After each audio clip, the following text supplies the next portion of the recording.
The Khibiny-M electronic warfare system is not a radar. It does not transmit a narrow beam to find targets. It transmits a broad, high-powered electromagnetic field designed to saturate the environment with carefully shaped interference that degrades every radar operating within its effective radius. The system is carried as a pair of pods on the wingtips of the Su-34 strike flanker and the Su-35S flanker E, and its operational effect when active can extend to a radius of several hundred kilometers in its primary jamming modes. The exact parameters are classified. What is observable is the operational consequence. When a Khibiny-M equipped aircraft approaches a defended airspace, every radar system in the threat's coverage area, ground-based, airborne, naval, begins to see noise where it was seeing targets. The intended use is electronic preparation of the operational environment. Before a strike package enters a defended zone, the Khibiny-M aircraft clears the way electronically, not by destroying radars, but by making them temporarily blind, buying the strike aircraft the minutes they need to cross the defended zone and reach their targets. Against that capability, the standard response is a fighter aircraft with air-to-air missiles. Find the jammer. Lock it. Employ. The jammer goes offline when the aircraft carrying it is removed from the picture. The EA-18G Growler is a different kind of response. The EA-18G does not carry a standard air-to-air missile load in its primary electronic attack configuration. What it carries, the AN/ALQ-99 tactical jamming system and the AN/ALQ-218 wideband receiver, is the electronic equivalent of a Khibiny-M, except developed by an entirely different engineering tradition for an entirely different operational philosophy. The ALQ-99 does not broadcast a general jamming field. It builds a precise electronic model of the opposing emitter and responds to it with a tailored interference pattern designed to saturate that specific radar's signal processing in the specific way that its architecture is most vulnerable to. Jamming a jammer requires first understanding exactly how the opposing system works.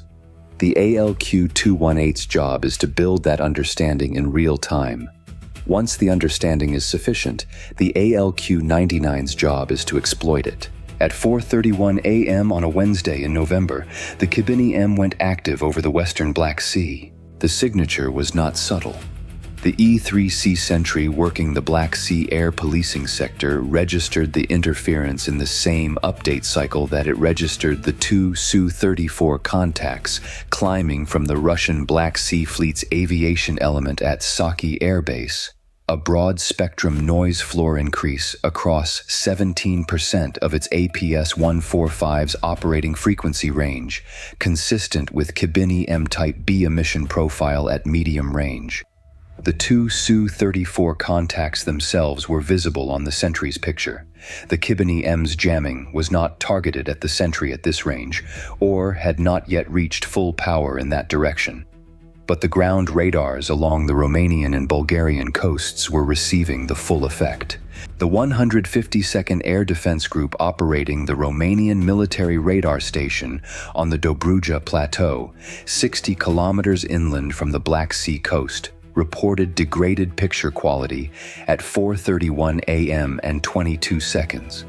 The Bulgarian Air Force radar station at Shabla reported a similar condition at 4:31 a.m. and 31 seconds. Both stations were operating at the edge of the Khibiny-M's effective radius. The jamming was not eliminating their picture, but it was increasing their noise floor enough to push small, fast, low-altitude contacts below reliable detection threshold.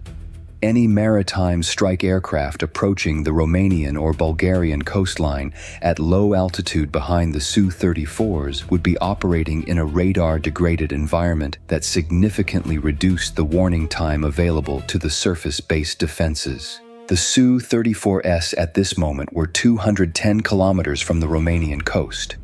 They were at 28,000 feet, heading 280 degrees. They were not descending. They were not accelerating. They were flying at a speed and altitude consistent with a jamming platform positioning itself at range, outside the effective engagement envelopes of most ground-based systems, inside the effective range of the Khibiny-M's jamming field. No strike aircraft appeared behind them on the Sentry's picture. But the absence of visible strike aircraft in the current picture was precisely what the Khibiny-M was designed to enable. What was not visible on the radar picture was, by definition, what the jamming was concealing. The EA-18G Growler had been on station at 26,000 feet, 180 kilometers west of the current Su-34 position, since 4:10 a.m. The pre-mission planning had flagged the Khibiny-M-equipped Su-34 pairing as the primary electronic warfare concern for the rotation's Black Sea sector. The EA-18G had been positioned specifically to intercept the Khibiny-M's jamming before it reached full effect against the coastal radar network. It had not been positioned to fight.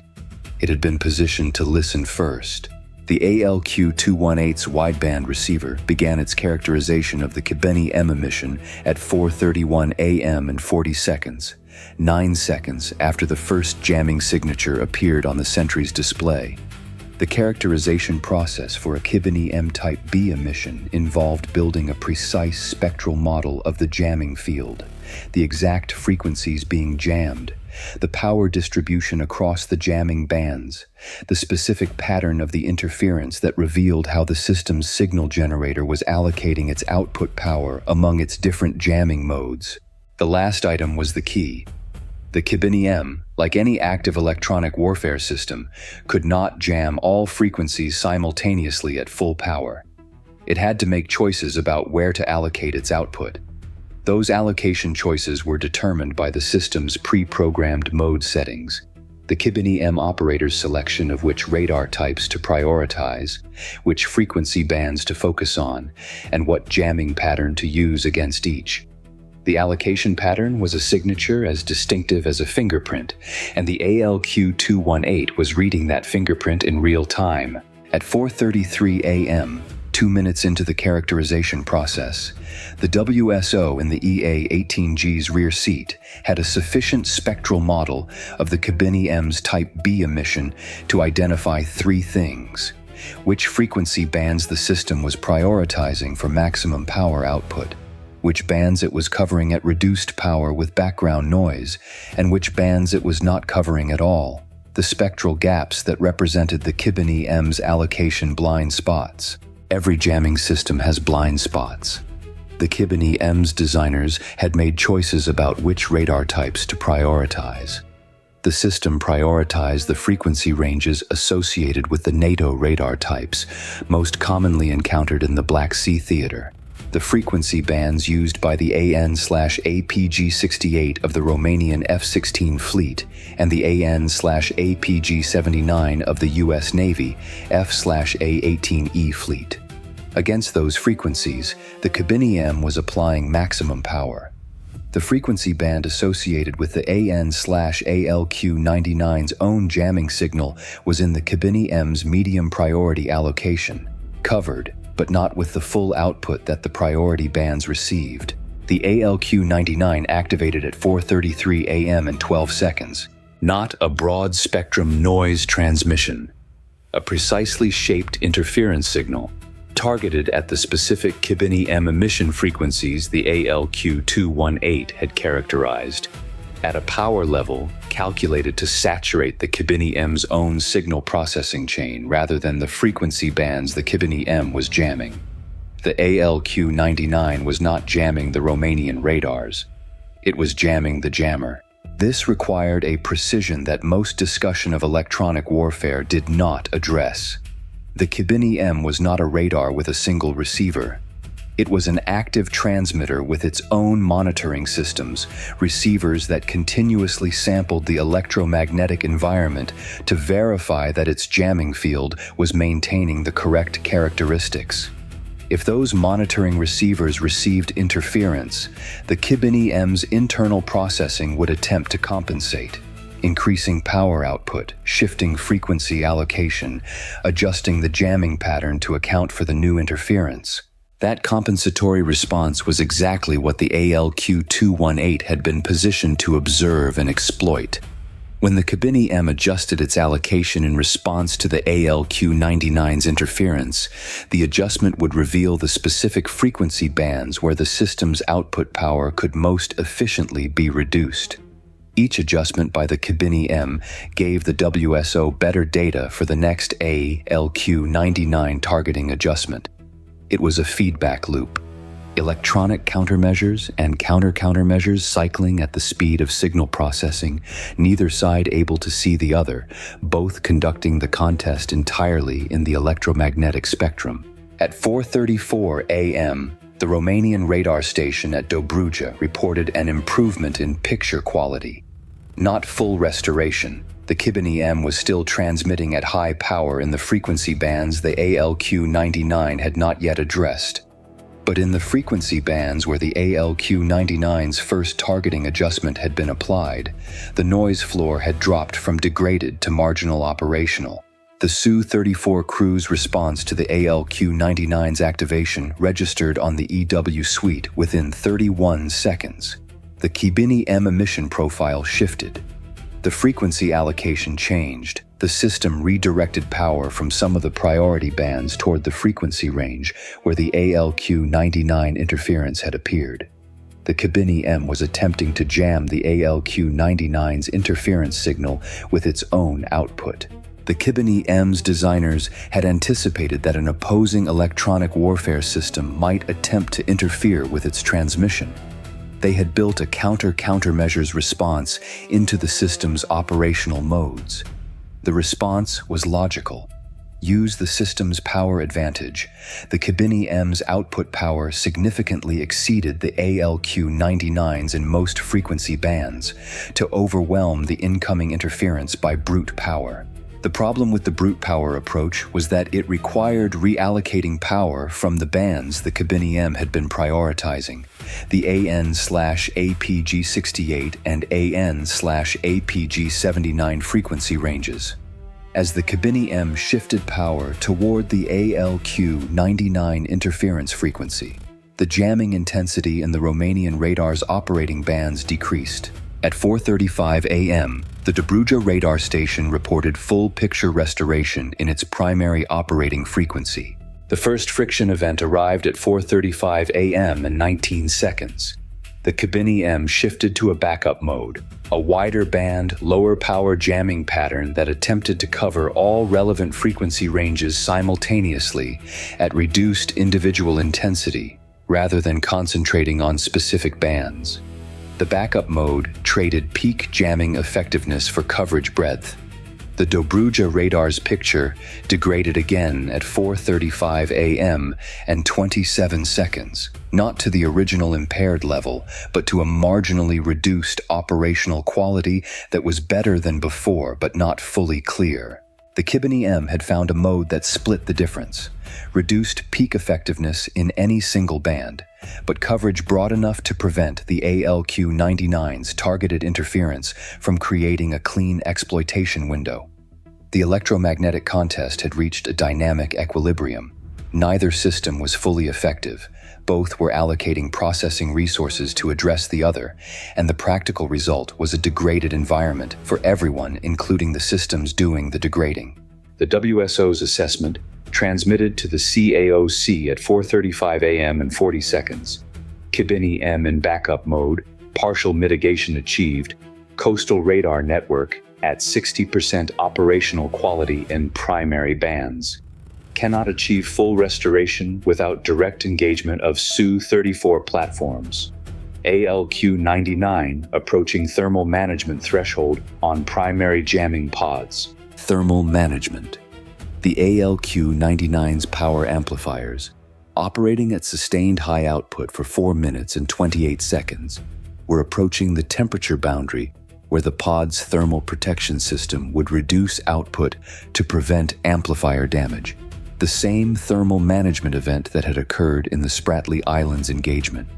At this output level, the thermal reduction cycle would begin in approximately 3 minutes and 40 seconds. During the 6-second reduction window, The ALQ-99's interference against the Khibiny-M would drop by approximately 22%, 3 minutes and 40 seconds. The Su-34S at their current speed and heading would cover 37 additional kilometers in that time, reducing their range to the Romanian coast to 173 kilometers.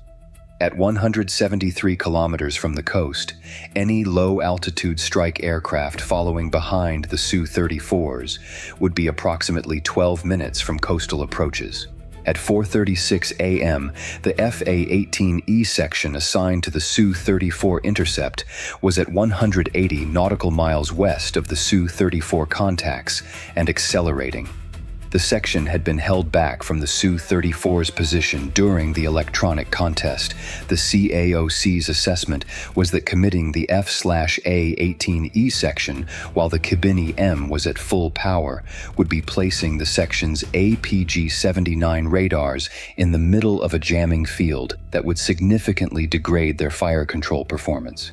The CAOC was waiting for the ALQ-99 to create a clean enough window before committing the kinetic element.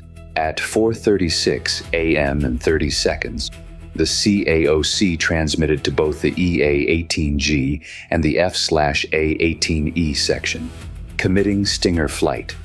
Estimated intercept geometry in 9 minutes.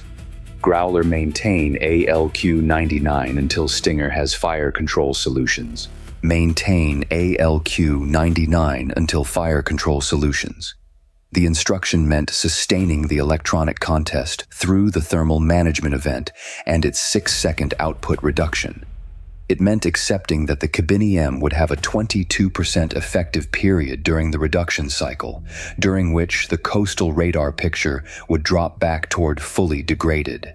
It meant keeping the electromagnetic noise floor low enough for the F/A-18E's APG-79 to build tracking solutions against the Su-34 contacts, which the Khibiny-M's broad coverage backup mode was still partially degrading even at reduced effectiveness. The second friction event arrived at 4:37 a.m. The northern Su-34 activated its own radar. Not the Khibiny-M, ANIIPV-004, SH-141 forward-looking radar, the Su-34's primary attack radar in a mode consistent with maritime surface search. The crew was using their attack radar to look ahead of their track, not to search for air threats. The SH-141 in maritime surface search mode produced a distinctive emission signature that the ALQ-218 characterized in 1.4 seconds. The crew was scanning the surface ahead for the positions of the Romanian and Bulgarian naval vessels operating in the western Black Sea. They were building a surface picture for targeting data, not for the Su-34 itself. The Su-34 was not in a weapon employment configuration for a maritime strike at this altitude and speed, for transmission to a command center or to strike aircraft that might be following at low altitude behind the Khibiny-M screen. The Su-34 was not a strike platform in this sortie. It was a combined electronic preparation and reconnaissance platform, jamming the coastal radar network with the Khibiny-M, while simultaneously collecting surface targeting data with the SH-141. The two functions together constituted a pre-strike preparation package. The CAOC assessment passed to the F/A-18E section at 4:37 a.m. and 20 seconds. Su-34 element, conducting electronic preparation and surface targeting collection. Assess as advance element of a multi-asset package. Intercept priority elevated. At 4:38 a.m., the FA-18E section was at 140 nautical miles from the Su-34 contacts and building intercept geometry. The APG-79 radars on both F/A-18Es were operating in a compromised environment. The Khibiny-M's backup mode was reducing their fire control performance by approximately 35% compared to uncontested operation. Fire control solution confidence on Contact 1, 41%, climbing slowly. Contact 2, 38%, both below the employment threshold. The ALQ-99 had been building a more refined model of the Khibiny-M's backup mode emission pattern throughout the 4-minute backup mode phase. The WSO had identified 3 specific frequency allocations within the backup mode, where the Khibiny-M's power distribution was less efficient, artifacts of the backup mode's broader coverage requirement that left specific frequency segments with lower output than their neighbors. Those gaps were small. They were not gaps in the traditional sense. The Khibiny-M was still transmitting across them. But they were gaps in the sense that the system's power there was 18 to 23% below the median output for that frequency range. 18 to 23% below median was not enough for a ground radar to fully exploit. It was enough for an airborne AESA optimized for hostile jamming environments. At 4:39 a.m., the WSO executed the ALQ-99's third targeting configuration of the engagement, a precisely timed interference burst that coincided with the frequency gaps in the Khibiny-M's backup mode output, maximizing the ALQ-99's effect in the exact spectral channels where the Khibiny-M was least able to compensate. The burst lasted 2.1 seconds and was timed to coincide with a Khibiny-M output cycle minimum. The ALQ-218 had been tracking the Khibiny-M's emission cycle long enough to identify the 0.8-second intervals when the system's output power briefly dipped as its internal processing reallocated resources between modes. In those 2.1 seconds, the fire control quality window that the F/A18E section needed materialized. The APG-79 on lead. FA18E registered the improvement in fire control environment at 4:39 a.m. and 12 seconds. Confidence on contact 1 jumped from 41% to 68% in 1.4 seconds as the radar's coherent processing recovered with the reduced noise floor.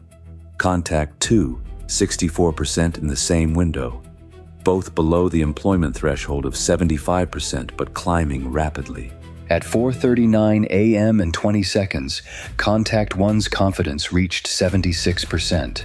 The solution was green. At 4:39 a.m. and 22 seconds, the lead F/A18E transmitted on the CAOC discrete frequency.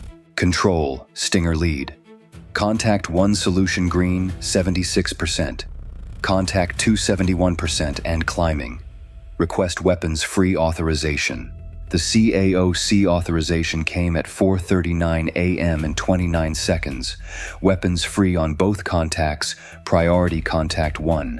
The AIM-120D released from the lead F/A18E's port station at 4:39 a.m. and 31 seconds. Fox 3. Active radar seeker, range 89 nautical miles. Solution confidence 77% at release. The missile's own seeker would go active at 18 nautical miles and acquire the Su-34 contact independently of the launch aircraft's guidance. Cost $1.1 million. The Su-34 lead cruise RWR registered the AIM-120D's terminal seeker activation at 4:40 a.m. and 11 seconds. 40 seconds after the missile's release, consistent with an 89 nautical mile engagement at the current geometry. The Khibiny-M mode shifted immediately and dramatically. The crew redirected the system's full output power toward the AIM-120D's seeker frequency band, attempting to break the missile's terminal guidance lock with the same brute power approach the system had applied to the ALQ-99 at 4:35 a.m. The AIM-120D's seeker architecture incorporated electronic countermeasures specifically designed to resist Khibiny-class jamming. Whether the specific Khibiny-M configuration employed against it at this range, with this power output, would exceed the seeker's ECCM capability, was the operationally relevant question that the engagement's outcome would answer. The Khibiny-M's power shift toward the AIM-120D seeker frequency had a secondary consequence. It pulled output away from the broadband backup mode coverage. For the 21 seconds between the Khibiny-M's ECCM response activation and the kinetic event on Contact 1, the coastal radar network at Dobruja and Shabla was operating at near full capability. The network was clear. The kinetic event on Contact 1 occurred at 4:40 a.m. and 32 seconds. The Khibiny-M emission on Contact 1's bearing ceased at 4:40 a.m. and 35 seconds, 3 seconds after the kinetic event, the residual emission from the pod's shutdown sequence dissipating over those 3 seconds. The second Su-34, Contact 2, immediately activated afterburner and began a climbing turn to the northeast, a heading that would take it back towards Saki Air Base at maximum speed. The Khibiny-M on Contact 2 was still active, but its companion was not, and the singleton Su-34 in afterburner egress was no longer positioned for effective area jamming of the coastal radar network.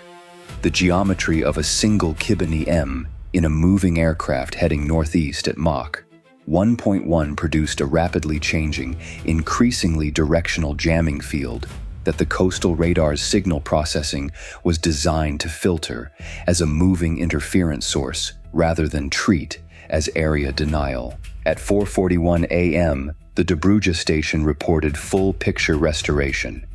The Shabla station reported full restoration at 4:41 a.m. and 19 seconds. The coastal radar network was operational and tracking Contact 2's northeastward egress at 155 nautical miles, speed Mach 1.14, altitude 29,000 feet. The F/A-18E Wingman's fire control solution on Contact 2, 81%, green. The authorization for the second AIM-120D employment was passed at 4:41 a.m. and 8 seconds. The missile released at 4:41 a.m. and 11 seconds. The engagement geometry was longer. Contact 2 was 112 nautical miles distant and accelerating. The AIM-120D's maximum effective range against a maneuvering target at this geometry was within specification. Whether the Su-34 crew's subsequent maneuvering and the Khibiny-M's directed ECCM response would defeat the terminal guidance was the question the seeker would answer.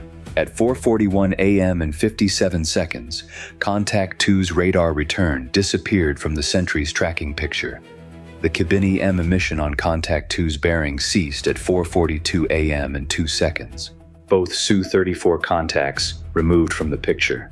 The EA-18G held the ALQ-99 in low-power monitoring mode for 6 additional minutes, confirming that no residual Khibiny-M emissions remained active in the Black Sea sector. The coastal radar network was operating at full capability. The Sentry's picture was clean out to its maximum surveillance range. No strike aircraft appeared behind the Su-34's former position. The strike that the Su-34s had been preparing was not one that materialized in this engagement. Whether the strike package had never launched, was holding beyond sensor range pending the outcome of the electronic preparation phase, or had never existed and the Su-34 sortie had been the entirety of the operation, could not be determined from the radar picture alone. The intelligence product that would be assembled from the SH-141's maritime surface search emissions, the specific vessels the crew had been scanning, the resolution and coverage of the search, the transmission protocol for the collected data, would address that question in the following days. The operating cost of the engagement, the EA-18G at $18,000 per flight hour for 39 minutes. From initial Khibiny-M detection to last ALQ-99 shutdown, approximately $11,700. The 2 AIM-120D rounds, $2.2 million. The F/A-18E section at $12,000 per hour each for 41 minutes, approximately $16,400. Total operational cost, $30,100 plus ordnance. The 2 Su-34 platforms with Khibiny-M pods and ESH-141 radars, a cost not published in any open document, but considerably above $30 million per aircraft at production estimates. The debrief produced one finding that the electronic warfare community would discuss at length: the ALQ-99's third targeting configuration, the precisely timed burst against the Khibiny-M's backup mode spectral gaps, synchronized with the Khibiny-M's internal allocation cycle minimum, had created the fire control window that the F/A-18E section needed. The window lasted 2.1 seconds. The fire control solution had reached employment threshold during that window. The sequence had worked because the ALQ-218 had been building the Khibiny-M's emission model for 8 minutes before the ALQ-99's first response. 8 minutes of passive characterization had produced the data that made the 2.1-second window possible. The Khibiny-M could not be defeated quickly. It could be defeated patiently.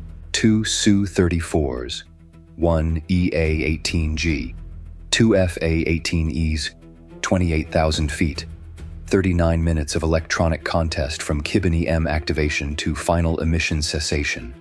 Coastal radar network degradation, 40 minutes, resolved.